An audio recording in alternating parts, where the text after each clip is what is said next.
From Atlanta, CNN Headline News, I'm David Goodnow. When President Clinton returned to Washington Wednesday, he was greeted with a resounding welcome home from his staff. He thanked his aides and campaign workers at a rally on the White House lawn, telling them he's beginning his new tenure with high optimism. At a victory party Wednesday night, Mr. Clinton said the campaign showed Americans don't want what he called the politics of personal destruction, an indirect reference to character attacks by his opponents. Earlier, the president told reporters he thought the 1995 bombing of the Murrah Federal Building in Oklahoma City was a turning point that led to his re-election. He said it profoundly moved and saddened the entire country, and he credited his administration's hard work for his re-election. 2 years ago, not many people thought we would be here.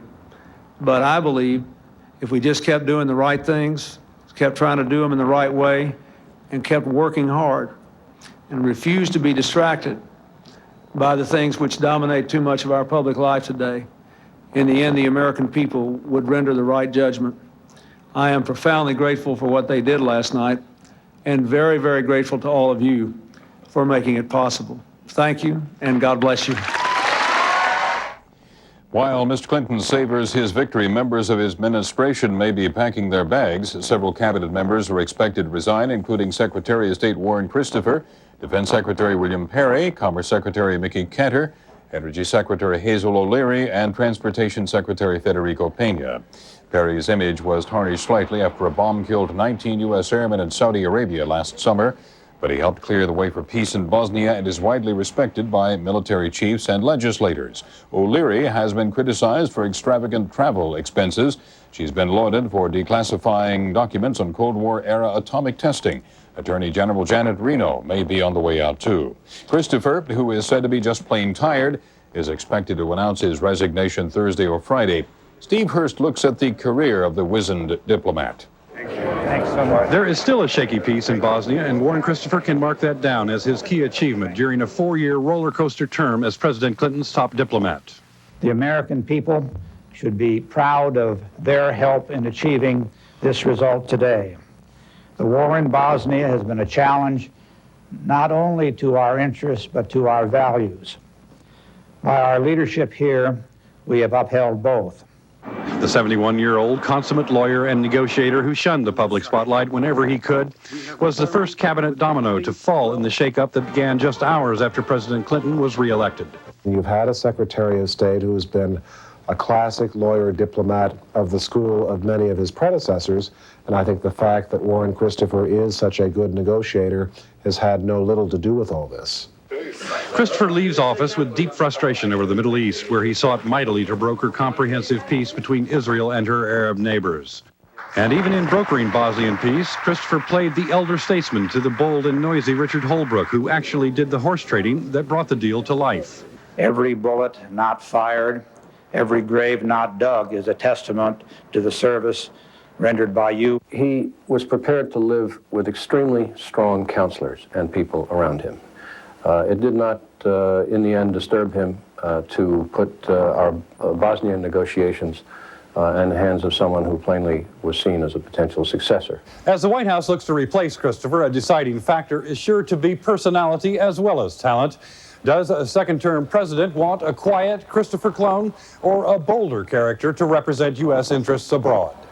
Steve Hurst, CNN, the State Department. And a possible candidate for a Secretary of State did a little celebrating a day after President Clinton's re-election. UN Ambassador Madeleine Albright there broke out into her version of the Macarena at the UN Security Council Wednesday. An aide said she was dancing out of joy and happiness. Albright was joined in that by the Botswanan ambassador.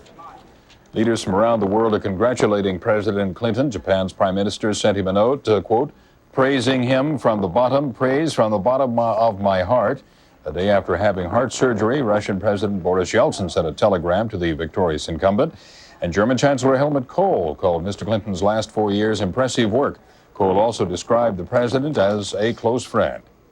In California, hundreds of college students blocked traffic and marched through the streets of Berkeley Wednesday, protesting the passage Tuesday of Proposition 209.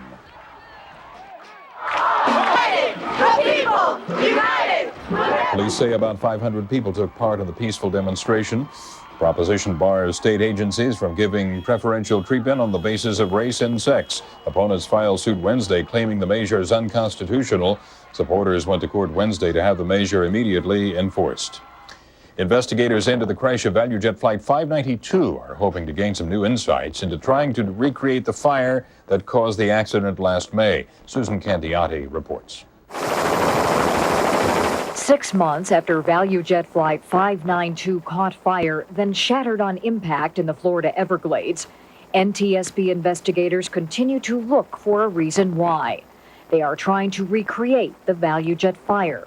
They'll be conducting tests at this FAA facility, which specializes in accident simulations. The focus is oxygen-generating canisters, already suspected of being the source of the blaze aboard the DC-9. Authorities say the canisters in Flight 592's front cargo hold were improperly packed and wrongly marked empty when they were not. 6 minutes after takeoff, fire erupted in the cargo bay. Smoke and flames raced through the aircraft. Moments later, the DC-9 nosedived into the Everglades, killing all 110 people aboard. By setting ablaze 5 boxes containing about 250 oxygen canisters, examiners expect to learn how long it would take the fire to spread. They'll also burn 3 inflated tires similar to those that were stored in the cargo bay. Besides analyzing controlled fires, investigators will try to simulate sounds from the recovered cockpit voice recorder, sounds they have not yet been able to identify. During public hearings later this month in Miami, the NTSB will release videotapes of those fire tests. While none of the investigators is willing to publicly draw any conclusions about what caused the fatal fire, privately sources say those oxygen canisters remain the prime suspect. Susan Candiotti, CNN, Miami. 3 militia members in Georgia have been convicted of conspiracy. A federal jury also found them guilty of possessing an unregistered destructive device. They were acquitted on 3 other charges. Prosecutors say they were plotting a war against the government. Defense attorneys in the O.J. Simpson wrongful death civil trial want to block expert testimony that Nicole Brown Simpson's death bore the, quote, earmarks of a spousal homicide. They say it would be unscientific. The hearing on that will be held Thursday. Wednesday, the trial centered on attempts to link Simpson to the bloody glove found at the murder scene. Lawyers for the plaintiffs introduced pictures of Simpson wearing similar gloves. The defense countered with a videotape of Simpson apparently struggling to put on the gloves at his criminal trial. The country's most notorious deadbeat dad was sentenced to 6 months in jail and a year probation Wednesday. Jeffrey Nichols owes more than $600,000 child support. This is his 3rd stint in jail, linked to his failure to pay child support for his 3 children by his first wife. Wednesday's sentencing is the largest prosecution under a 1992 federal law that makes it a crime to leave a state to avoid paying more than $5,000 in child support. U.S. troops may be sent to Central Africa to help 1 million refugees left homeless by fighting along the border of Zaire, Rwanda, and Burundi. The Clinton administration said it's considering a French proposal for a 5,000-member multinational intervention force. While Zaire's president backs the plan, the leader of Rwandan-backed rebels says he would only accept a peace force of soldiers from African nations. Russian President Boris Yeltsin is reportedly nagging his doctors to move him out of the Moscow clinic. He's asked for someplace cozier to recover from his quintuple heart bypass surgery. U.S. heart surgeon, a consultant in the operation, Michael DeBakey, said Yeltsin already is out of the woods. Scientists have learned some forms of ovarian cancer are more virulent than others. Jeff Levine reports women who develop an inherited form of the disease survive longer than those with other variations. Retired classical violinist Virginia Harpham was diagnosed with ovarian cancer last February. It's a humbling experience because suddenly you're just very well and then suddenly you have cancer. But a study in the New England Journal of Medicine reveals some are deadlier than others. About 10% of the 26,000 cases a year in the U.S. are caused by a gene called BRCA1, which is also linked to breast cancer. For some reason, those with the inherited version of the disease are actually better off than women who don't have the gene. Women with the documented BRCA1 mutations have a much less aggressive kind of cancer than women with the so-called sporadic ovarian cancers. The study looked at about 40 women whose ovarian tumors were genetic. They were compared to ovarian patients who didn't have the faulty gene. Women with the BRCA1 mutation lived more than twice as long as those who didn't. We just don't know if the women do better because they respond better to treatment, or perhaps they do better in spite of the treatment we give them just because their cancers grow more slowly. It's possible this form of the disease would require less toxic treatment. But right now, it needs to be stressed very importantly that the management of ovarian cancer cannot be changed, regardless of whether the gene defect is present or not. Discovering what a gene does is one thing, but knowing what to do about that is something else entirely. The more we learn about genes, the more ethical questions we seem to raise. For example, if a test for BRCA1 is positive, should a woman have her ovaries removed to head off cancer? My advice is it's not time to rush out and get a test. Americans should wait until we have 6 or 8 more months of information about who's right for testing. For now, most women, like Virginia Harpham, learn about cancer through personal discovery rather than high technology. Jeff Levine, CNN, Philadelphia. A study finds that hospital food is loaded with fat, cholesterol, and salt. Of the 57 teaching hospitals surveyed, only 1 in 14 routinely offer meals to patients that meet the latest nutritional guidelines. 39% served menus with too much fat. 54% had too much salt. 81% exceeded the recommended amount of cholesterol. That study is published in Thursday's New England Journal of Medicine. NASA's primed to explore Mars again, but the mission will have to wait for better weather. Wednesday's launch of the Global Surveyor probe was delayed because of high winds and thick rain clouds at Cape Canaveral, Florida. It's the first of 10 international missions to the Red Planet over the next decade. NASA says it'll try again Thursday. Scientists at the University of California, San Diego say they've found evidence of the earliest evidence of life on Earth, traces of microorganisms trapped in minerals excavated from Greenland. The sedimentary rock is nearly 4 billion years old. That's the oldest known on the planet. That would push back by 300 to 400 million years the earliest known evidence of life on Earth. Those findings are published in Thursday's journal, Nature. Consumer News next. Also ahead, a lethal duo reunites for another killer movie. You don't know me. You're offering to have every you killed the son of a bitch, and now why? Get him, daughter.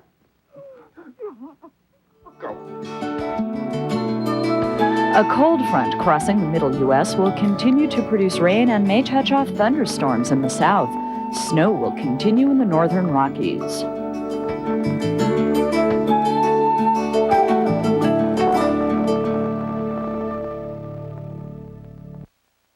This is Headline News, a CNN network. A demonstration of the remarkable performance of the V8 Intech-powered Lincoln Continental. With a luxurious leather and wood-trimmed interior and amenities like a 2-person memory profile system and 6-way power seats, Continental can do 0 to completely spoiled in 4.5 seconds. The front-wheel drive Lincoln Continental. Ray and I set up shop here in the 60s. A man doesn't have a lazy bone in his body. Some time ago, his hands began bothering him. He'd go about his business, but was taking a lot of pills. So our doctor said to try Aleve. You know, I could take just 2 Aleve all day. It says so on the label. With Advil, you were taking 4. With Tylenol, it was 6. Just 2 Aleves is all he takes. What could be easier? Ray's in every day except Sunday. Gotta get my fishing in sometime. Aleve. All day strong, all day long. What would you call a carpet store with more colors and styles of DuPont Stainmaster carpet? More expert advice and personal service. More than 750 locations across North America. Now, what if that carpet store gave you less to worry about with one of the best guarantees in the business? Plus, no payments, no interest for 6 months, and such huge buying power you're assured of paying less. You'd have to call that one great carpet store, or Carpet One, where you always get more and less. Call now. Is there a cat food that helps maintain cats' urinary tract health? Purina created Cat Chow Special Care to help maintain cats' urinary tract health. Cat Chow Special Care brand. Better care makes better cats. It's coming. A miserable cold and the power to fight it. All the power of Alka-Seltzer Plus cold medicine is in Alka-Seltzer Plus Liquid Gels. Rush relief with Alka-Seltzer Plus Liquid Gels.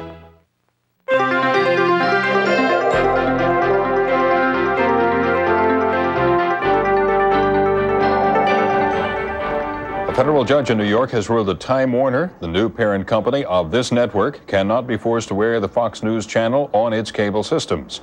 The dispute began when Time Warner had to add a news channel to its cable systems as a condition for its purchase of Turner Broadcasting. It chose MSNBC. New York City then put the new Fox News service on a city-run cable channel. The ruling prohibits the city from doing that. The city says it will appeal. Job cuts soared more than 60% last month to the highest level since January, according to an outplacement firm's survey. Layoffs in October reached nearly 48,000, bringing the year-to-date total to more than 410,000, about 20% above the year-ago figure. The report said retail and insurance had the biggest losses. Texas Instrument Company is getting out of the defense business, auctioning off defense electronics holdings valued at more than $2 billion. The Wall Street Journal reports McDonnell Douglas is among those expressing interest in the business. Possible rival bidders include GM's Hughes Electronics, Raytheon, and Northrop. Voters in California and other states considered a slew of business-related initiatives on Tuesday. Casey Wyan has the scorecard. The most closely watched, hotly contested, and expensive business-related ballot initiative in history was California's Proposition 211. It was crafted by securities lawyers to get around recent federal securities reform, but failed by a 3-to-1 margin. Businesses from California to Wall Street fought hard against 211, with money and words warning it would encourage frivolous lawsuits, convince companies to flee the state, and wipe out jobs. Biotech giant Amgen and others spent $36 million to defeat 211. The public was not taken in by a very misleading campaign run by the proponents, and sort of restores your faith in the voting public. Several other California ballot initiatives weighed heavily on the business community. Also defeated increased taxes and regulation on the healthcare industry and an increase in the state's top tax bracket. Voters approved a measure eliminating affirmative action from state contracts, education, and jobs. Californians in nearly every instance cast their votes to preserve the economic turnaround and the newly revived competitiveness in this state.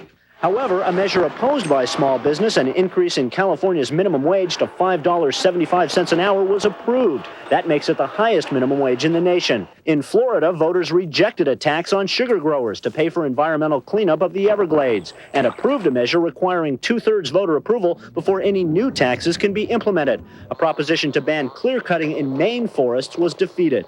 But California was clearly the biggest battleground for the business community, which emerged from the 1996 election relatively unscathed. Casey Wyan, CNN Financial News, Los Angeles. Real estate mogul Donald Trump apparently has his sights set on Moscow. He's there scouting possible places for a super luxury residential tower.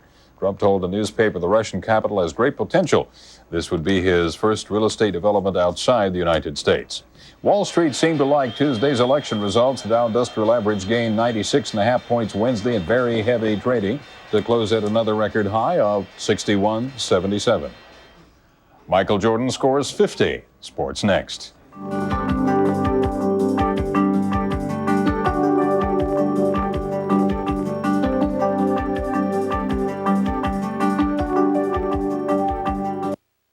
This is Headline News, a CNN network. Sometimes the best answer is, I don't know. Every time someone tells me they've got all the answers, my BS meter goes off the scale. Not when the paradigm for computing shifts once every nanosecond, no way. I've been in this business a long time. What I don't want is another canned solution. And what I want is to manage chaos. That's what I want. Introducing distributed access from Compaq.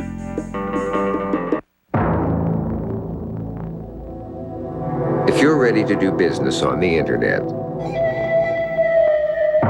and you're wondering where to start, then the fastest growing internet provider in America invites you to get on board. Now, no matter what size your business is, AT&T makes it easy to catch the wave. When it comes to mutual funds, it's often hard to tell what you're looking at. Is this one better? Or this one? Schwab makes finding funds that may be right for you easy with the Select List.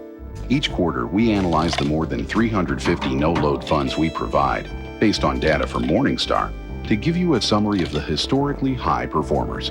For a free trial subscription, call 1-800-5-NO-LOAD and see if it doesn't help bring things into focus.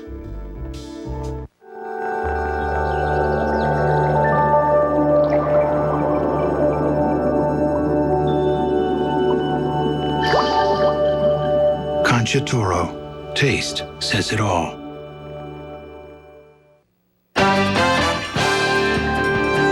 Larry Smith, Headline Sports. Instead of celebrating a new agreement, Major League Baseball's going back to the drawing board. Owners voted 18-12 on the proposed 5-year collective bargaining agreement, well short of the 3/4 approval needed for passage. The two sides have until November 15th to strike a deal. After that, the offseason will follow the rules of the old agreement, which expired nearly 3 years ago. To hoops, where Michael Jordan was in a zone tonight in Miami. His Erdas dropped in 50 on the Heat as the Bulls come back from 15 down to improve to 4-0, 106-100 over the Heat. Dennis Rodman grabbed 22 boards in the win. Up next for the Bullies, Detroit. The Pistons also 4-0 with Grant Hill out with a bad wrist. The veterans stepped it up. Dumars 18, Thorpe 17 in the 103-84 whipping of the Mavs. The Celts rally from 23 down to slap the Pacers. Weber and Howard scored 22 each in Washington's victory. The Lakers suffer their first loss of the season, and the Bucks down Vancouver. On the ice, Hartford snaps a 5-game winless streak by beating the Bruins. The Penguins make it back-to-back wins. The New Yorkers finish in a tie.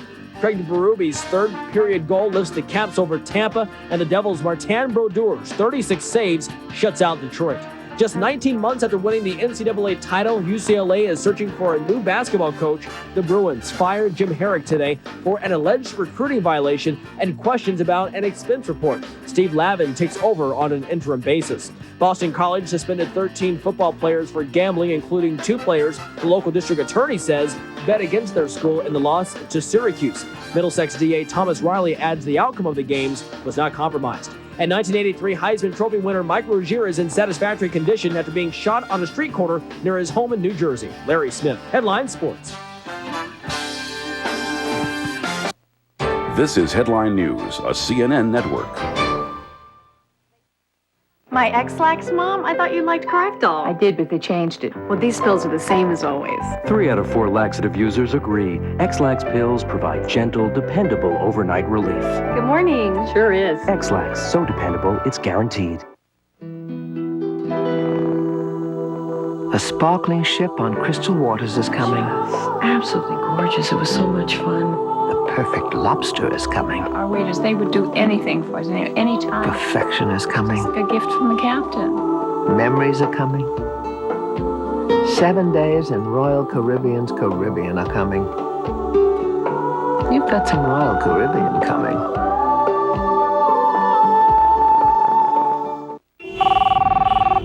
Don't get that, Frank. It could be the office. Hello? Baxter! Meow, meow, meow, meow. 4 delicious flavors make Meow Mix taste so good, cats ask for it by name. It's Baxter!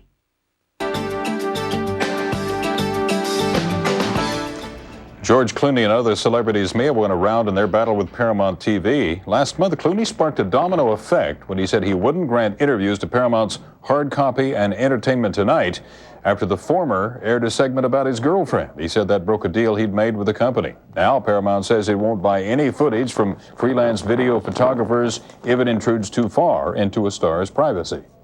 It was a souvenir Paul Anka would have preferred not to have given out. A dental crown came loose and flew out into the audience during a June concert, forcing him to end the show after only one song. He's suing his dentist for malpractice. He said it's the 3rd time the crown's loosened or fallen out since he got it in 1994. In California, actor Robert Downey Jr. was sentenced to 3 years probation on drug and weapons charges and ordered to remain in a live-in drug rehab program for about 3 more months. The judge wished Downey good luck in his battle against substance abuse. Mel Gibson and Rene Russo are starring in a remake of the movie Ransom. Mark Shearer looks at the twist they've given this classic.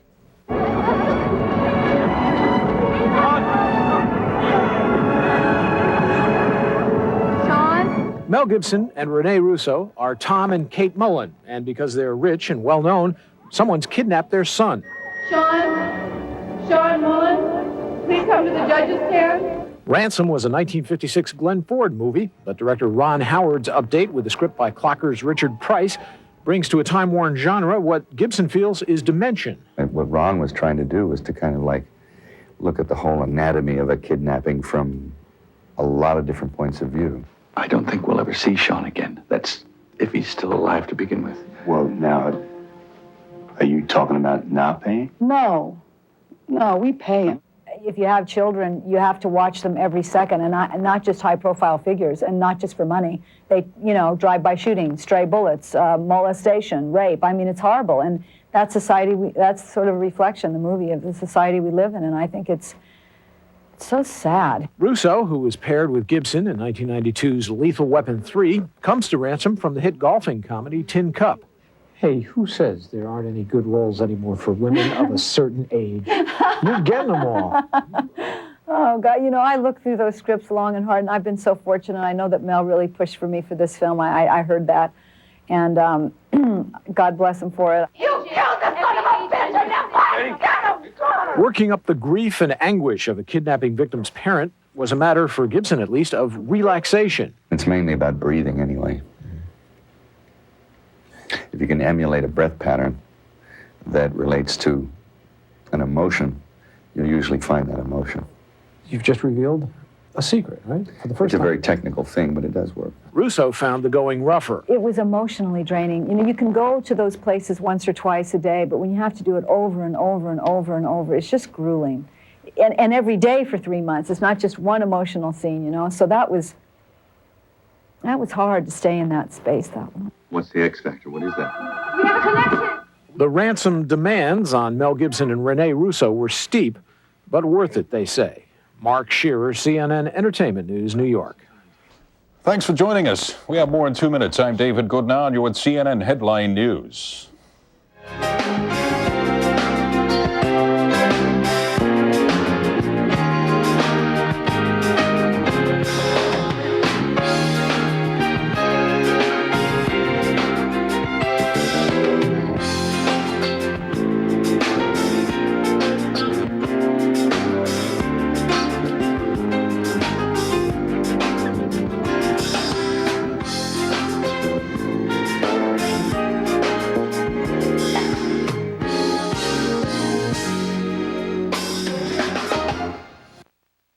This is Headline News, a CNN network.